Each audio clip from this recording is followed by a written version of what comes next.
ఎంతో మందికి ఆసక్తి ఉంది బైబిల్ గురించి. అసలు ఈ బైబిల్ ఎలా వచ్చింది, ఎవరు రాశారు, ఎట్లా రాశారు, దీని వెనక్కున్న శ్రమ అయితే తెలుసుకోవాలని ఆసక్తి ఉందా? ఎవరు మాట్లాడట్లా? వద్దా? సరే, బైబిల్ అంటే ఏంటంటే జీవ గ్రంథం అంటారు. ఎందుకంటే దీనిలో జీవం ఉంది, ప్రతి మాటలో కూడా దీనిలో ఏముంది? జీవం ఉంది. సో దీన్ని మళ్ళీ ఇంకోటి ఏమంటాం అంటే పరిశుద్ధ గ్రంథం. ఇదంతా పరిశుద్ధమైంది కాబట్టి ఇది పరిశుద్ధ గ్రంథం అని కూడా అంటాం. అయితే బైబిల్ మనం రెండు భాగాలుగా చూస్తాం. ఏం చూస్తాం? ఒకటి పాత నిబంధన, రెండు క్రొత్త నిబంధన. అయితే పాత నిబంధనని హెబ్రీ భాషలోను అరమిక్ భాషలోను రాశారు. ఇవి ఎవరి భాషలు అంటే హెబ్రీ భాష ఏమో యూదులది, అబ్రహాము వీళ్ళకి యూదులు. అయితే అరమిక్ ఎట్లా వచ్చింది వీళ్ళకి అని అనిపిస్తుంది కదా. ఇది ఎట్లా వచ్చిందంటే వీళ్ళు యూదులందరూ బొమ్మలో చెరకెళ్తారు కదా. ఆ చెరకు వెళ్ళినప్పుడు అక్కడ వాళ్ళు ఏం చేస్తారు, ఆ కల్లీలు వాళ్ళ భాషను వీళ్ళకి నేర్పిస్తారు అనమాట. డానియేల్ని వీళ్ళందరినీ చెరలోకి తీసుకెళ్లి వాళ్ళ భాష, వాళ్ళ విద్యలు అవన్నీ నేర్పిస్తారు కదా. సో వీళ్ళకి ఏమైందంటే బబులోన్ దేశంలో అరమిక్ భాష అలవాటు అయిపోయింది. అక్కడికి వెళ్ళారు చెరలోకి, అప్పుడు వాళ్ళకి అరమిక్ భాష. సో అందువల్ల ఏమైందంటే పాత నిబంధనలో కొన్ని పుస్తకాలు గ్రీక్ లో ఉంటాయి, కొన్ని పుస్తకాలు అరమిక్ భాషలో ఉంటాయి. తర్వాత యేసుప్రభు పుట్టాక యేసుప్రభు మాట్లాడే భాష కూడా అరమిక్ భాష. సో పాత నిబంధన గ్రంథాన్ని హెబ్రీ భాషలో తనాక్ అంటారంట. ఏమంటారు? తనాక్ అంటారు. దీన్ని మూడు భాగాలుగా విభజించారు. ఏంటంటే మోషే రాసిన పుస్తకాలు, మోషే రాసిన 5 పుస్తకాలు ఉన్నాయి కదా, ఆది కాండం, వాటిని తోరా అంటారు. వాటిని ఏమంటారు? తోరా అంటారు. రాసుకుంటానంటే కొంచెం నిదానంగా చెప్తా. రాసుకుంటా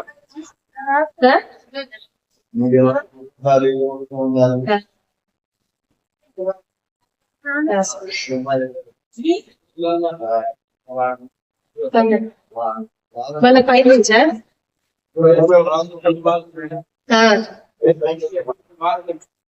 పాత నిబంధనకి హెబ్రీ భాషలో తనాక్ అంటారు. ఈ తనాక్ ని 3 భాగాలుగా విభజించారు. ఏంటంటే మోషే పుస్తకాలు ఒక భాగం,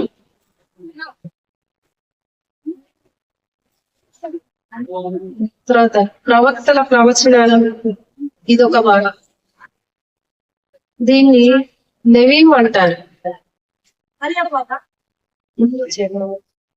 ఈ భాగాన్ని నెవీం అంటారు. నెవీం.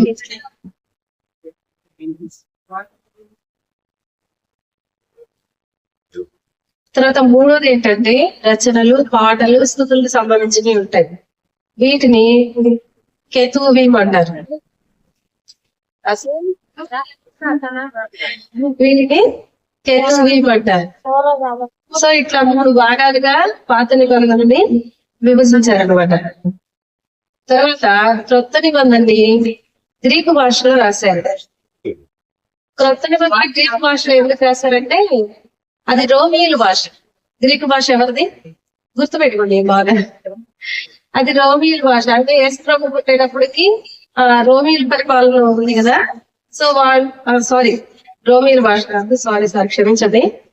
అది గ్రీకులే, గ్రీకు వాళ్ళది. అలెగ్జాండర్ ఏం చేశాడంటే గ్రీకు భాషని అందరికీ వాడుకలోకి తీసుకొచ్చాడు. అందువల్ల ఏం చేశారంటే అది అందరికీ వాడుకలో ఉంది కాబట్టి గ్రీకు భాష, క్రొత్త నిబంధన అంతా గ్రీకు భాషలో రాశారు. ఇప్పుడు మనకి ఇంగ్లీష్ ఎలాగా అందరికీ తెలిసినది ఇంగ్లీష్, అట్లా అలెగ్జాండర్ ఏం చేశాడంటే అందరికీ వాడుకలోకి తీసుకొచ్చాడు అనమాట ఈ గ్రీకు భాష వాళ్ళ గ్రీకు కాలంలో. అందువల్ల ఈ క్రొత్త నిబంధన ఏం చేశారంటే గ్రీకు భాషలో రాశారు. రోమా కాలం, గ్రీకు తర్వాత రోమా కాలంలో యేసుప్రభు పుడతాడు. అప్పటికే గ్రీకు భాష అందరికీ వాడుకలో ఉంది కాబట్టి కొత్త నిబంధనని గ్రీకు భాషలో రాశారు అనమాట. గ్రీకు భాషలో రాశారు. దీనిని మొదటి శతాబ్దం 48 నుంచి 95 వరకు రాశారు. 95 వరకు రాశారు. క్రొత్త నిబంధనని కూడా 4 భాగాలుగా విభజించారు. పాత నిబంధన ఎన్ని భాగాలుగా విభజించారని చెప్పాను? 3. క్రొత్త నిబంధనని 4 భాగాలుగా విభజించారు. ఒకటి సువార్తలు 4, ఇది ఒక భాగం. తర్వాత అపోస్తుల కార్యం, ఇది ఒక భాగం. మూడవది పౌలు రాసిన పత్రికలు. నాలుగవది ప్రకటన గ్రంథం. సో క్రొత్త నిబంధనని 4 భాగాలుగా విభజించారనమాట. అయితే మరి అప్పట్లో మనకిలాగా బుక్స్ పేపర్స్ ఏం లేవు కదా, ఉన్నాయా? అవేం లేనప్పుడు వాళ్ళు ఎలా రాశారంటే, ఫ్యాబరీస్ అనే ఒక చెట్టు తోలు ఉంటుంది కదా, వాటి మీద రాశారంట గ్రంథాన్ని. ఫ్యాబరీస్ అనే ఒక చెట్టు తోలు మీద, జంతువుల చర్మాలు ఉంటాయి కదా, అట్లా చర్మపు చుట్ల మీద, రాతి పలకల మీద అలా రాశారంట. అప్పట్లో వాళ్ళకి సౌకర్యం మనలాగా తెలుసు ఏం లేవు. వాళ్ళకి ఆ రోజుల్లో ఉన్న ఆ చెట్టు బెరడైతే నీళ్ళల్లో వేసినా కదా అక్షరాలు చెరిగిపోకుండా ఉండేయంట. ఫ్యాబరీస్ అనే చెట్టు బెరడు. దాని మీద ఇలా చర్మపు చుట్టూ, ఆ రాతి పలకల మీద, వాటి మీద అప్పట్లో ఈ గ్రంథాలని రాసి వాటిని జాగ్రత్త చేశారు. అయితే మరి బైబిల్ ఇప్పుడు ఎన్ని భాషల్లో రాశారని చెప్పుకున్నాం మనం? 4. పాత నిబంధన ఒక 2 భాషల్లో, క్రొత్త నిబంధన ఒక భాష, మొత్తం 3 భాషల్లో రాశారు. ఈ 3 భాషలో మనకు వచ్చా మనకి రావు. కాబట్టి చాలా మంది భక్తులు ఈ భాషలో ఉన్న వాటిని మన కోసం దాన్ని తర్జుమా చేసుకుంటూ వచ్చారు. 2వ శతాబ్దంలో 70 మంది బైబిల్ పండితులు, 2వ శతాబ్దంలో 70 మంది బైబిల్ పండితులు హెబ్రీ భాషలో ఉన్న బైబిల్ ని గ్రీక్ లోకి తర్జుమా చేస్తారు. అంటే అప్పటికి గ్రీక్ వాడుకలో ఉంది వాళ్ళకి కొత్త నిబంధన కాలం అప్పటికి పాత నిబంధన గ్రంథం అంతా హెబ్రీ భాష, అబ్రహాం వాళ్ళ భాషలో ఉంది కదా, దాన్ని అంతటి ఏం చేస్తారంటే వాళ్ళందరికి అర్థం అవడం కోసం గ్రీక్ లోకి దాన్ని తర్జుమా చేస్తారు. క్రీస్తులో 288 అప్పుడు ముగించారు తర్జుమా చేసి. ఎప్పటికి రాసుకుంటారా? అప్పుడు ముగించారు. తర్వాత క్రొత్త నిబంధనని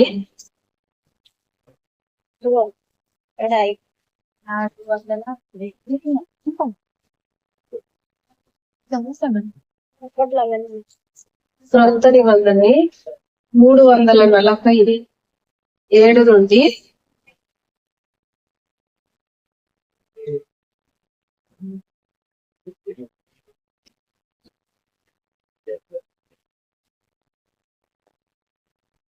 420 లోపు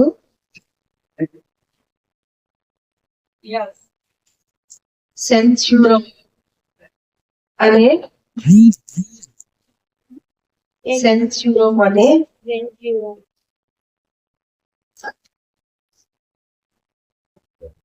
దైవచనుడు గ్రీక్ నుండి లాటిన్ కి తర్జుమా చేశారు. ఇది రోమియల్ భాష. ఒకసారి రాసిన గుర్తుంటది.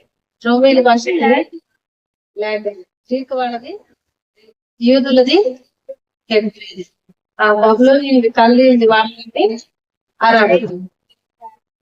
అర్థమైందా? గ్రీక్ సామ్రాజ్యంలో ఉన్నప్పుడు అదంతా గ్రీక్ లో రాశారు కదా, ఆ భాష వాడుకలో ఉంది. మళ్ళా ఆ గ్రీక్ భాషలో నుంచి ఇప్పుడు రోమిల్ కదా ఉంది, వాళ్ళు ఏం చేశారంటే లాటిన్ రోమా భాషలో దాన్ని మళ్ళీ తర్జుమా చేసుకుంటారు. క్రొత్త నిబంధన మొత్తాన్ని మళ్ళీ దాన్ని ఏం చేశారంటే లాటిన్ భాషలో తర్జుమా చేసుకుంటూ వచ్చారు.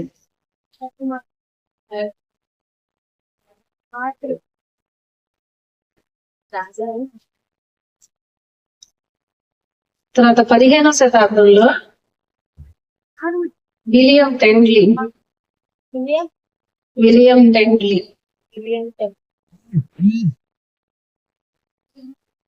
ఇంగ్లీష్ లో దాన్ని తర్జుమా చేశారు.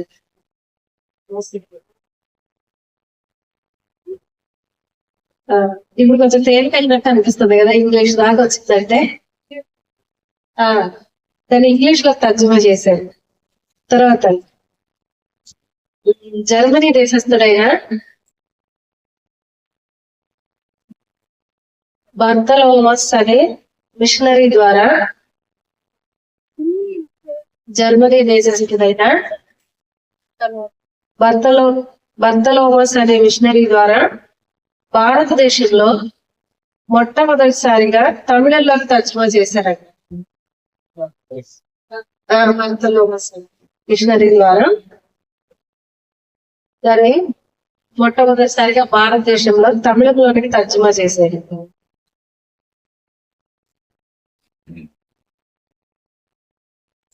తర్వాత విలియం కేరీ, ఈయన బాప్టిస్ట్ మిషన్కి చెందిన వ్యక్తి. విలియం కేరీ 1805 నుండి 1909 లోపు బైబిల్ని తెలుగులోకి తర్జుమా చేశారు. 5 నుండి 1909 లోపు బైబిల్ని తెలుగులోకి తర్జుమా చేశారు. ఒక తెలుగే కాదు కానీ ఈయన భారతదేశంలో దాదాపు 32 భాషల్లోనికి మన బైబిల్ తర్జుమా చేస్తాడు. ఆయన నేను శ్రమలు వస్తాయి పాపం భారతదేశంలో, వాళ్ళ పిల్లలు చనిపోతారు, వాళ్ళ ఆవిడకి కూడా మెంటల్ అప్సెట్ అయిపోయింది.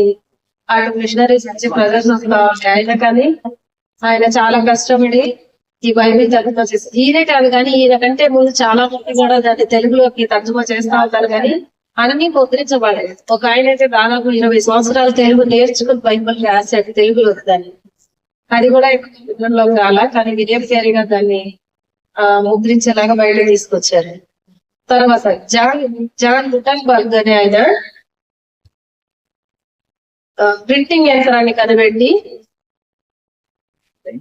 మొట్టమొదటిసారిగా బైబిల్ గ్రంథాన్ని ప్రింట్ చేశాడు అన్నమాట. జాన్ గుటన్బర్గ్ ప్రింటింగ్ యంత్రాన్ని కనిపెట్టి మొట్టమొదటిసారిగా బైబిల్ గ్రంథాన్ని ప్రింటింగ్ చేశాడు. ఆ రోజు ఈ రోజు వరకు దాదాపు 600 బిలియన్స్ కాపీలు బైబిల్ ప్రింట్ అవుతా ఉన్నాయి అంటారు.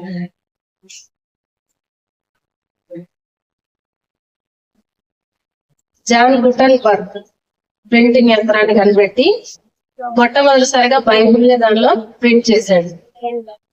సో ప్రింటింగ్ ఇక్కడ ఇప్పటికి దాదాపు 600 బిలియన్ కాపీలు అయినాయి అంట.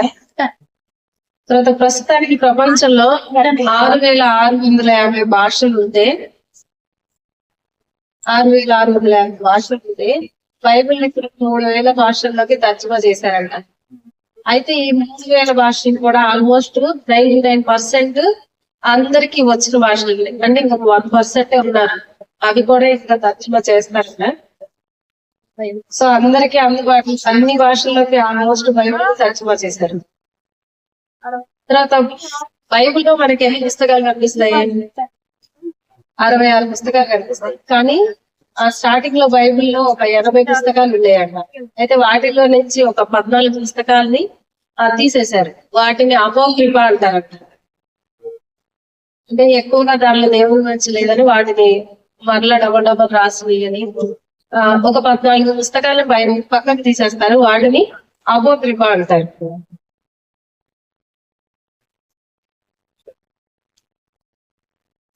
బైబిల్లో 66 పుస్తకాలు ఉన్నాయి కదా, అప్పుడు పుస్తకాలే ఉన్నాయి, అధ్యాయాలుగా వచనాలుగా లేవు.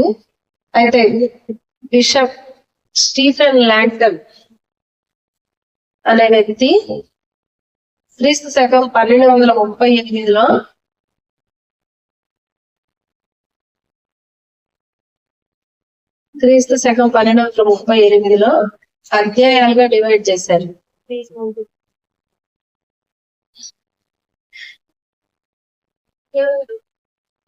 బిషప్ స్టీఫెన్ లాంగ్టన్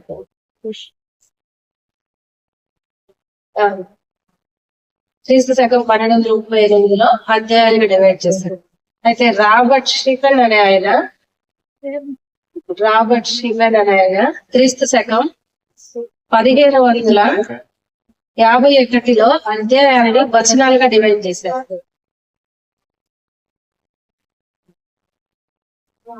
అధ్యాయాలని వచనాలుగా డివైడ్ చేశాడు.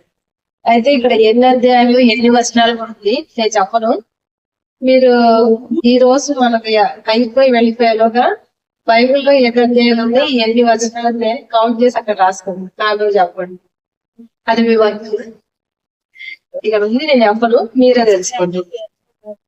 తర్వాత ఎక్కువగా సేల్ అయ్యే బుక్ ఏంటని చెప్పేసి ఒక రీసెర్చ్ చేశారంట 1995లో. Guinness book of world record వాళ్ళు ఎక్కువగా సేల్ అయ్యే బుక్ ఏంటంటే మన బైబిలే. బైబిలే ఎక్కువగా సేల్ అవుతా ఉందంట. ప్రతి సెకండ్ కి 3 బైబిల్ అప్లోడ్ అవుతాయి అక్కడ. ప్రతి 3 నిమిషాలకు ఒక తెలుగు బైబిల్ అప్లోడ్ అవుతుంది ఆయన. సో అంటే ఎక్కువగా ఈ బైబిల్ గ్రంథం అంత అందరికి చైతన్యం వస్తుంది, అంటే అంతమంది దీన్ని అనుసరిస్తున్నారు.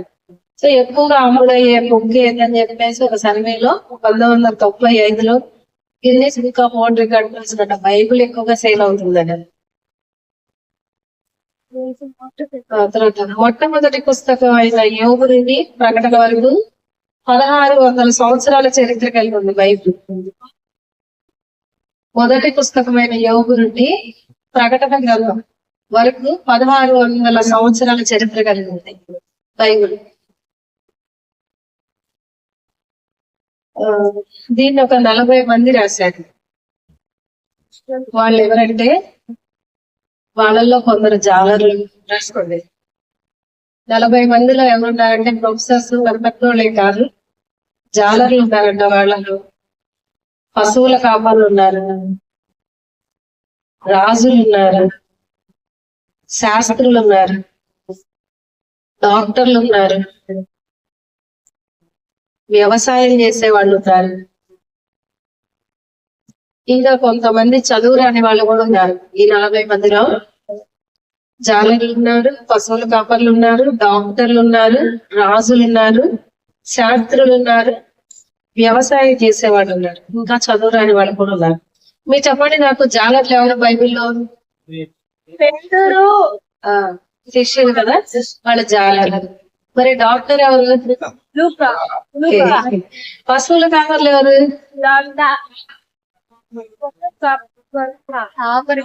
ఆమోస్ పశువుల కాపరి కదా, బుక్ రాస్తారు. తర్వాత రాజులు, శాస్త్రులు ఎవరు మరి బైబిల్లో? శాస్త్రులు, బైబిల్ రాసిన పుస్తకాలు రాసిన శాస్త్రులు. ఎజ్రా శాస్త్రేనా? ఎజ్రా శాస్త్రేనా ఆయన? శాస్త్రులు. ఇంకా వ్యవసాయం చేసేవాళ్ళు ఉంటారంట. వీళ్ళు హబకు. రాసుకోండి, గుర్తుంటాయి. జాలర్ల దగ్గర శిష్యులు అని రాసుకోండి, డాక్టర్ అనే దగ్గర లూకా అని రాసుకోండి, పశువుల కాపర్ల దగ్గర ఆమోస్.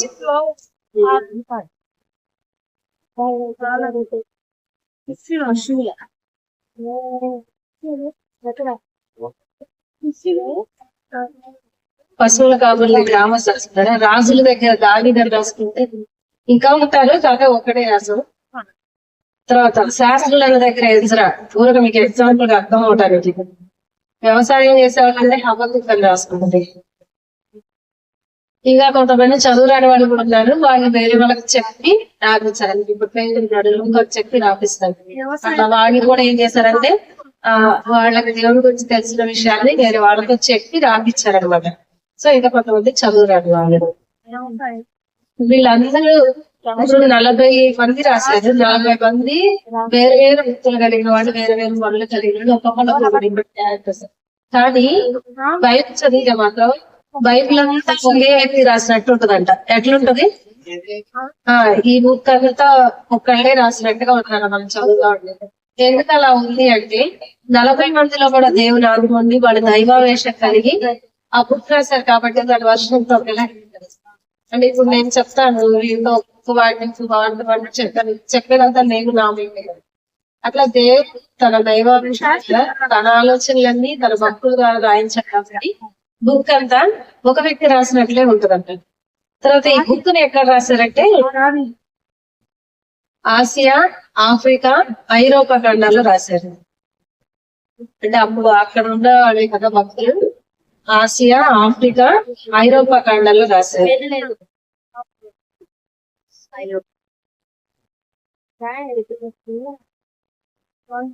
తర్వాత బైబిల్ గ్రంథాలు ఎక్కడెక్కడ దొరికినాయి అంటే వాళ్ళు రాసి వాటి భద్రం చేసి వెళ్ళిపోయారు.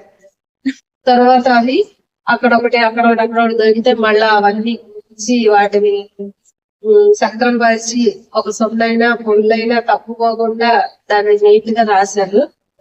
మృత సముద్రం దగ్గర ఉన్న హూమస్ గృహాలయం దగ్గర దొరికినాయంట కొన్ని.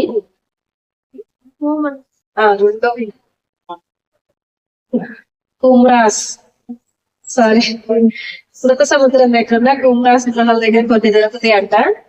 తర్వాత సెయింట్ క్యాథరిక్ చర్చి దగ్గర కొన్ని దొరుకుతాయి అంట. ఇంకా కొన్ని చోట్ల కుండల్లో వాటిల్లో పెట్టి కూడా కొన్ని గ్రంథాలు దొరుకుతాయి.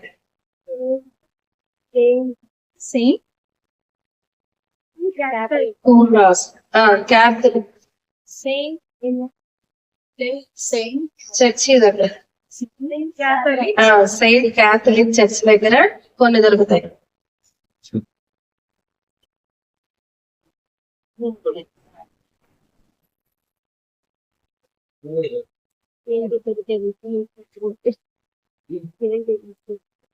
సో ఇట్లా దొరికిన వాటిని జాగ్రత్తగా వాటన్నిటిని ఒక చోటకి కూర్చి ఏ కాలాల్లో ఎవరెవరు రాశారు ఇవన్నీ తీసుకుని మనకి ఒక అద్భుతమైన బైబిల్ గా అందించారు. అయితే మనం బైబిల్లో ఫస్ట్ రాసిన బుక్ ఏమనుకుంటాం? అయితే ఫస్ట్ రాసిన బుక్ ఏంటంటే యోగ గ్రంథం. కాలాలు చెప్తాను రాసుకోండి త్వరగా. యోగ గ్రంథం మోషే రాశాడు, 1450లో రాశాడు.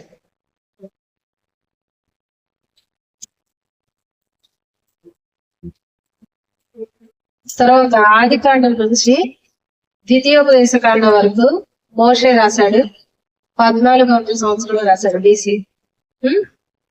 1450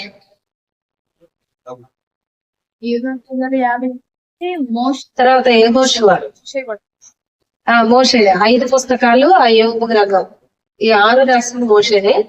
1450లో ఫస్ట్ మోషే యోగ గ్రంథం రాస్తాడు. తర్వాత ఈ 5 ఖండాల నుంచి రాస్తాడు ఇశ్రాయేలు నుంచి. తర్వాత యెహోషువ గ్రంథం యెహోషువ రాస్తాడు, 1350లో రాస్తాడు.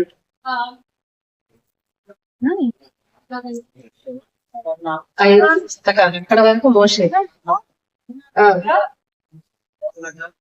యెహోషువ గ్రంథాన్ని యెహోషువ రాస్తాడు 1350. తర్వాత న్యాయాధిపతుల గ్రంథాన్ని సమూయేలు రాస్తాడు, 1000 సంవత్సరంలో రాస్తాడు.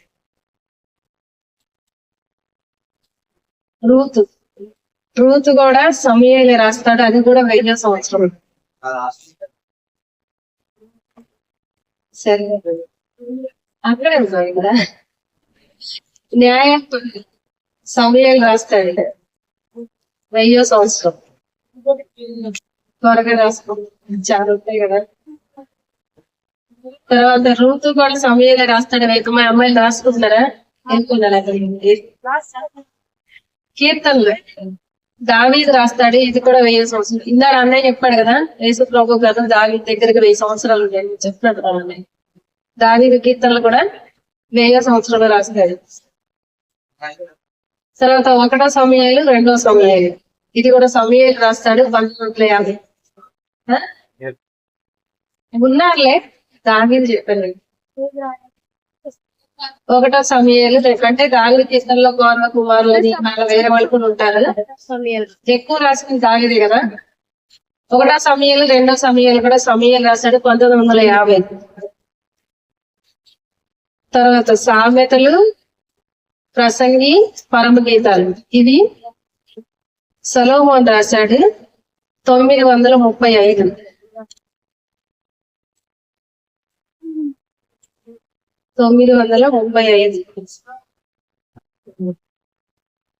తర్వాత యోవేలు గ్రంథం యోవేలు రాశాడు 850.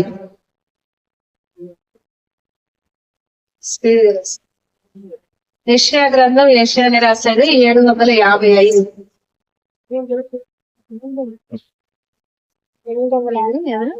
ఆమోసు 755. యెషయాని హోషేయ హోషియా గ్రంథాన్ని హోషియాని రాశాడు 755. తర్వాత ఆమోస్ గ్రంథాన్ని ఆమోస్ రాశాడు, ఇది 750. 750 యోనా రాశాడు, ఆమోస్ కూడా ఆమోస్ రాశాడు 750. 755 ఆమోస్ గ్రంథాన్ని ఆమోస్ వరుసగా వస్తున్నాయి ఇది పుస్తకాలు, అట్లుంటాయి. అయితే అట్లాంటి వాటన్నిటిని కూడా ఏది ముందు పెడితే బాగుంటది, ఏది తర్వాత పెడితే బాగుంటది అనేది ఇవన్నీ కూడా సవరణ చేసిన తర్వాత మన దగ్గరికి బైబిల్ వచ్చింది. తర్వాత యోనా గ్రంథాన్ని యోనా రాశాడు 750. తర్వాత మీకా గ్రంథాన్ని కూడా మీకా 725. యెషయాని 725. యెషయా గ్రంథాన్ని కూడా యెషయా రాశాడు 685.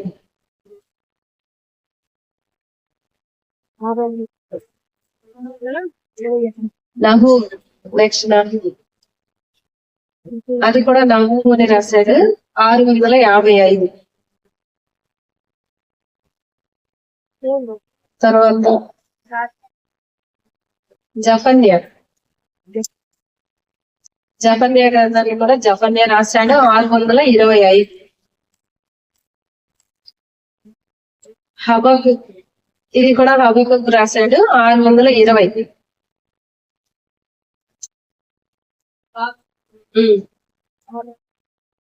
తర్వాత ఇర్మియా, ఇది ఇర్మియానే రాశాడు 600లో. తర్వాత ఓబద్య కూడా ఓబద్యాన్ని రాశాడు 600.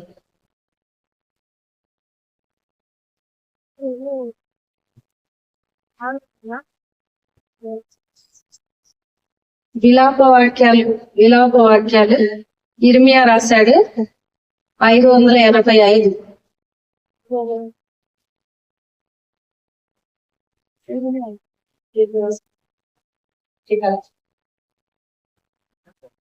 ఒకటో రాసులు రెండో రాసులు ఇర్మియా రాశాడు 580.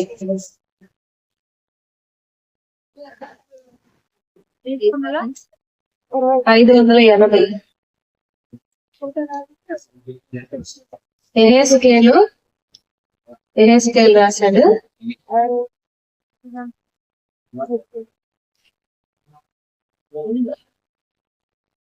550. ఎహెస్కేలు 550 ఆయన రాజుల గ్రంథం ఇర్మియా 580. 550 ఇంకా చాలా ఉన్నాయి, త్వరగా. దానియేలు రాశాడు 530. తర్వాత హగ్గయి రాశాడు 520.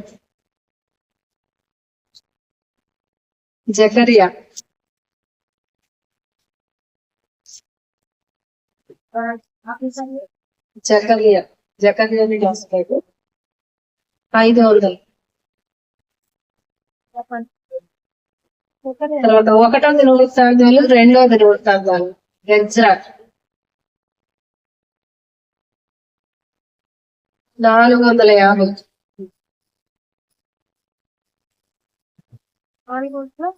ఎజ్రా గ్రంథం ఎజ్రాని రాస్తాడు 450.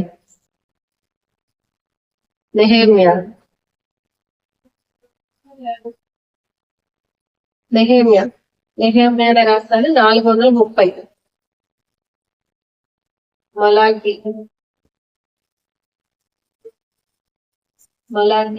మలాకిని రాస్తాడు 430.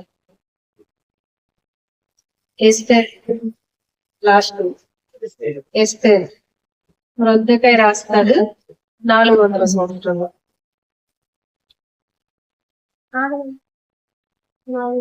మొర్దెకై ఎస్తేర్ న్యూ టెస్ట్మెంట్ బాకీ బంద్ మీరేం చేయాలంటే ఇవి కూడా ఆర్డర్ లో రాయండి సాయంత్రంలో. ఇప్పుడు మన బైబుల్ ఆర్డర్ ప్రకారం రాయండి. ఇవి ఆర్డర్ లేదు కదా, బైబుల్ ఆర్డర్ ప్రకారం రాయండి. తర్వాత న్యూ టెస్ట్మెంట్ లో యాకోబు పత్రిక ఫస్ట్ రాశారు. యాకోబు పత్రిక యాకోబే రాశాడు. 48వ సంవత్సరంలో రాశాడు. తర్వాత మత్తయి 48. యాకోబే రాశాడు. మత్తయి సువార్త మత్తయి రాశాడు 50వ సంవత్సరం. తర్వాత మార్కు సువార్త మార్కు రాస్తాడు 50వ సంవత్సరం.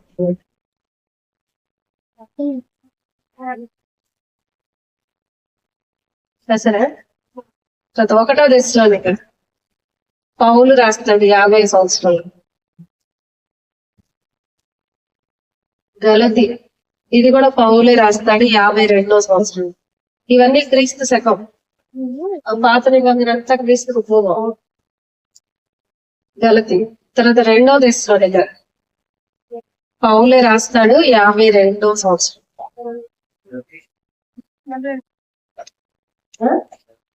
గలతీగా పౌలు 52. 2వ దశలోనిక కూడా పౌలు, అది కూడా 52వ సంవత్సరం. తర్వాత 1వ పోయింది పౌలు రాస్తాడు 55వ సంవత్సరం. 2వ పోయింది ఇది కూడా పౌలే రాస్తాడు 56. 55. 2వది 56. తర్వాత లూకా సువార్త లూకా రాస్తాడు 60వ సంవత్సరంలో.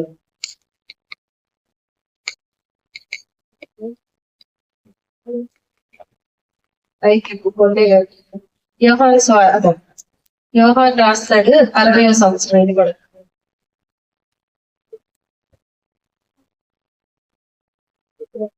తర్వాత ఎఫ్ఎస్సి పౌలు రాస్తాడు 61వ సంవత్సరం. ఎఫ్ఎస్సి పౌలు 61.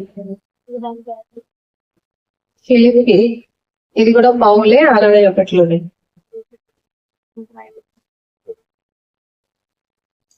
తర్వాత 1వ పేతురు రాస్తాడు 62వ సంవత్సరం.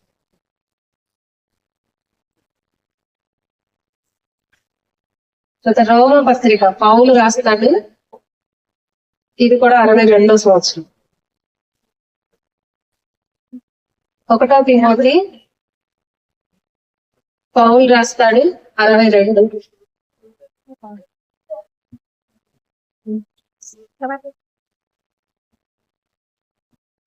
తర్వాత తీతు పౌలు రాస్తాడు ఇది కూడా 62. ఫిలెమోను ఇది కూడా పౌలే 62. 2వ తిమోతి పౌలు రాస్తాడు 64. 2వ పేతురు రాస్తాడు 64.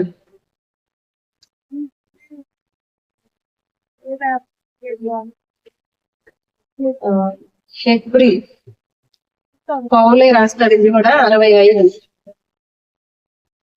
తర్వాత అపోస్తుల కార్యం లూకా రాస్తాడు 65. యూదా పత్రిక యూదా రాస్తాడు 65. ఇది కూడా 65 ఏమన్నా.